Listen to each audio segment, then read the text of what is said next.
Would I 30F be the asshole for leaving my fiancé after my best friend 31F confessed to me? I didn't expect a confession. Not from her. Not from the one person who's seen me at my absolute worst. Drunk, heartbroken, humiliated, and still picked me up every single time. The one who laughed with me through 10 years of chaos. Who helped me pick the engagement ring for the woman I was supposed to marry. But there she was, standing in my kitchen at 2 a.m., voice trembling, saying the one thing that broke the world I'd built for myself. I'm in love with you, Sam. I've been in love with you for years. For a moment, I just stared at her, my best friend, Emily, trying to decide if this was real or some dream my guilty subconscious had conjured up. Because the truth was, I'd thought about it before. About her. I'd wondered, once or twice, what it would have been like if we'd met at a different time, in a different light. But I'd buried those thoughts deep. I was engaged, to a woman I loved, to Claire. Claire was steady, composed, kind. She grounded me, the calm after the storm. Emily,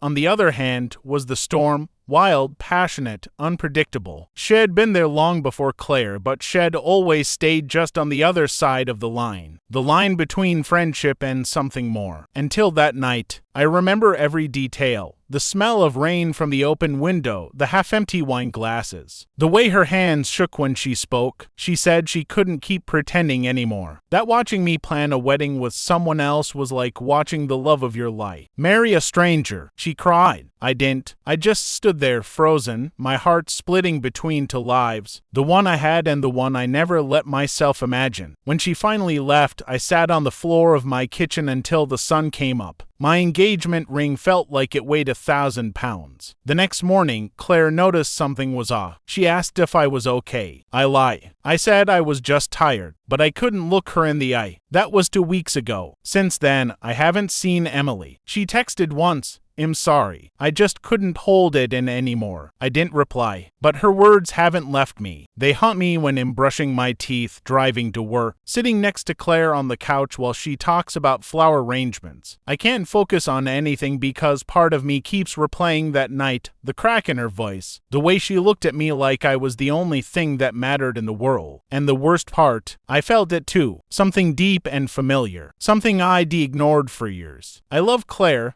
I truly do, but it's a quiet, peaceful kind of love, say, predictable. With Emily, it was never say, but it was a lie. Now, every time I see Claire's name light up my phone, I feel like a fraud. Every kiss feels like a lie I'm telling both of us. We were supposed to get married in 5 months. The invitations are printed, the deposits paid. Families are excited. Everyone thinks I'm happy, but I'm not. I'm terrified. Because if I stay, I'm betraying myself. If I leave, it'll destroy someone who did nothing wrong. And I keep asking myself, would leaving Claire now, after everything we've built, make me the worst kind of person? The kind who throws away commitment for something uncertain, something reckless, something that might not even last? Or would it make me honest for the first time in my life? I don't know what to do. All I know is that I can still feel Emily's voice in my head whispering, you don't have to choose what's right for everyone else. You just have to choose what's real. And I'm starting to wonder if she's right. Continuation. The crossroads to weeks had passed since Emily's confession, and I hadn't seen her. I hadn't even answered her texts. Every time my phone buzzed, my chest tightened. Each vibration was a reminder that my life had split in two.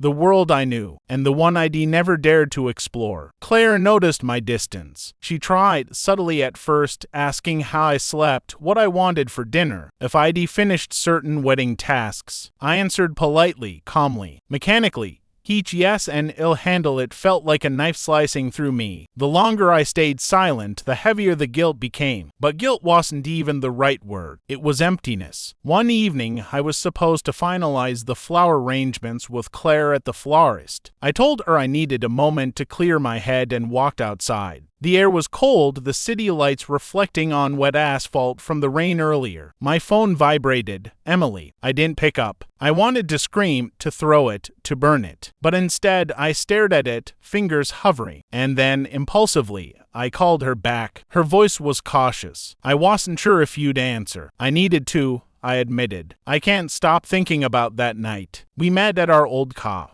The one where we'd celebrated every milestone over the past decade, birthdays, promotions. breakups, the smell of coffee, pastries, and faint vanilla candles brought back memories I hadn't allowed myself to touch in years. She looked different, softer, vulnerable in a way I'd never seen before. "I didn't mean to ruin everything," she said, voice trembling. "I just couldn't keep pretending. I can't keep pretending that us doesn't exist." I swallowed hard, heart hammering. "Emily, I love Claire. I promised myself, I promised her, that I'd be faithful, that I'd build a life with her." She reached across the table. Her fingers grazed mine. "Electric, warm, dangerous. Do you?" she asked. "Do you love her, or do you love the idea of her?" Her words hit harder than I expected. I realized I'd been lying to myself for months. I wasn't unhappy with Claire. Not exactly. But with Emily, I felt seen. Completely, undeniably seen. Every thought I had, every fear, every dream, she knew it all, without judgment. "I don't know,"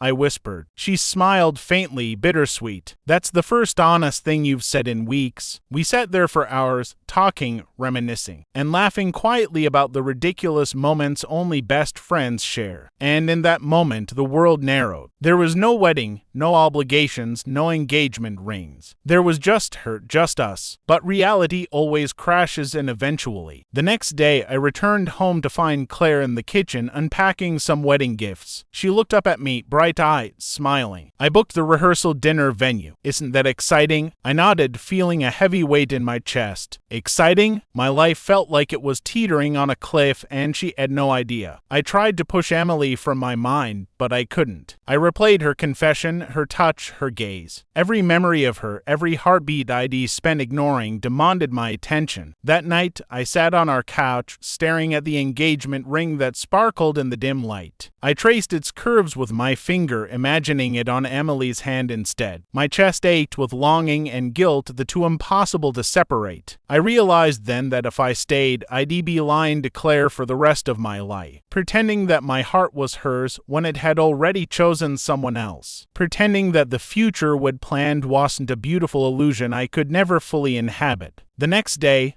I called Emily. She answered almost immediately, voice shaky. I can't keep doing this," I said. "I'm leaving her." There was a pause, a silence so thick I thought she'd hung up. Then she whispered, "Are you sure?" "Yes," I said. "I'm sure I can't be happy if I don't follow this with you." We cried. We laughed. We whispered apologies to each other, even though neither of us had done anything wrong. Except love someone we weren't supposed to. Leaving Claire wasn't easy. The confrontation was heartbreaking. Her tears, her shock, her whispered, "I thought we were happy," will haunt me forever. I tried to explain that it wasn't her fault, that it wasn't her shortcomings, that it was me.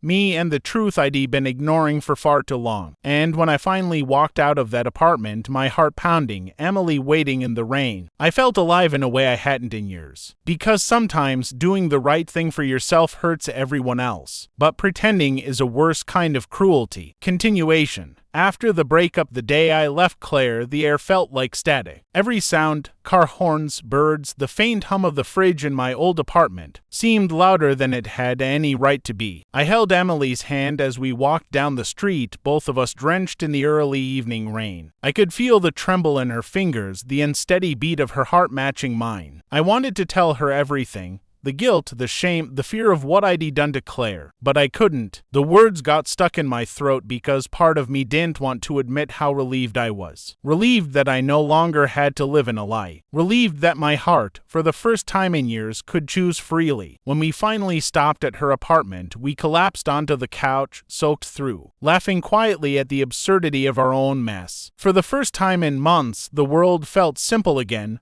Just Emily, just me, no lies. No ceremonies, no social obligations. But the world outside doesn't pause for personal revelations. 2 days after I left Claire, my phone blew up. Emails from friends, texts from co-workers who had known about the engagement, even a few from family members. Most were confused, a few angry. Some tried to mediate, but the majority, the ones who knew both Claire and me, were judgmental. You didn't think about her feelings at all. How could you leave her like that? Do you even know what you're doing to yourself? The hardest part wasn't the judgment, it was how little I could defend myself without sounding selfish. Because I was selfish. I wanted Emily. I wanted a life that felt real. But I also wanted to avoid being seen as cruel, as though leaving Claire meant I had no moral compass. The next morning, Emily and I made a decision. We'd move forward slowly, not recklessly, not publicly. We needed time to figure out how to merge our lives without the shadow of Claire looming over us. But even that cautious approach didn't stop the social fallout. I ran into Claire's sister at a coffee shop the next week. Her expression was icy. "I can't believe you," she said. "You left her for her. Emily? After everything?" I swallowed, heart racing. "I didn't mean to hurt her," I said softly. "I love Claire, but not the way she deserved." Her eyes narrowed. "You broke her. You don't get to frame this as a moral choice. You left someone who trusted you for a fantasy." And that's when it hit me.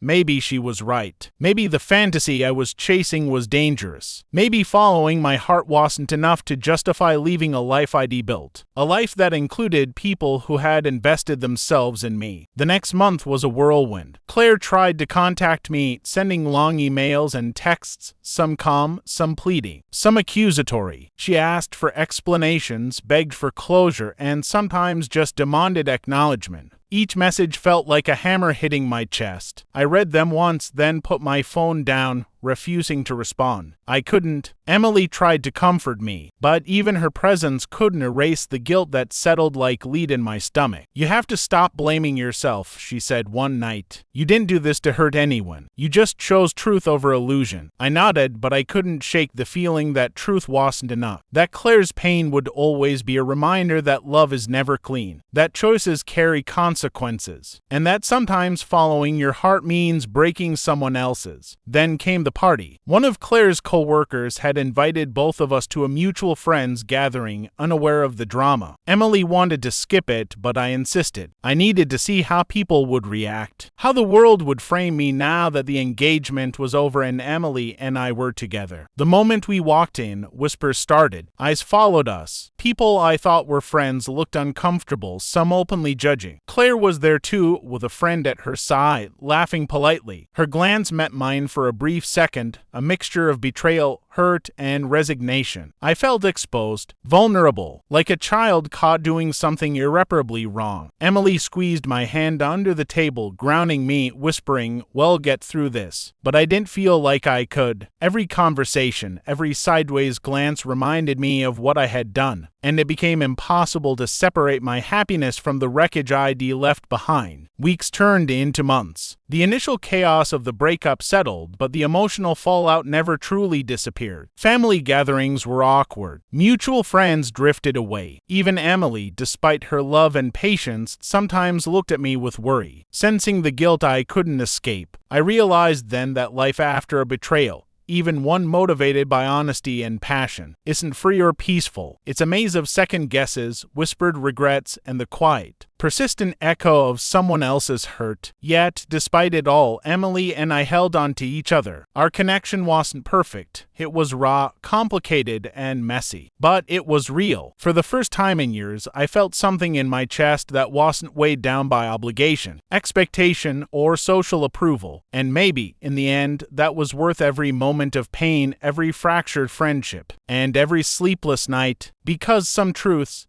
messy, dangerous, and heart-wrenching, are the ones that save you, even when they destroy everything else.